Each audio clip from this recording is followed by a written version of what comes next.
Entonces, también deben admitirse a esta cena aquellos que por su confesión y vida demuestran que son incrédulos e impíos. No, porque de ese modo se profana el pacto de Dios y se provoca su ira en contra de toda la congregación.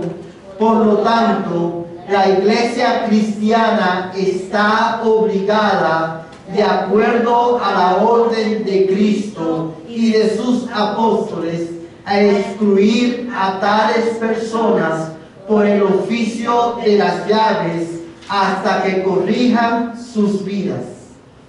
Antes de ver los textos bíblicos, hermanos, yo sé que, como siempre digo, esta respuesta es bien larga. Y la tenemos en español, en inglés, en el boletín. Quiero animarles a que durante la semana lo estudien. Pero esta pregunta, hermanos, tiene que ver con quiénes deben ser admitidos o quiénes no deben ser admitidos a la mesa del Señor. Y dice, hermanos, también deben admitirse. Cuando dice también es porque la pregunta anterior tiene que ver, está relacionada con esta pregunta. La pregunta anterior tiene que ver con quiénes deben ser admitidos, y esta pregunta tiene que ver con quiénes no deben ser admitidos a la cena.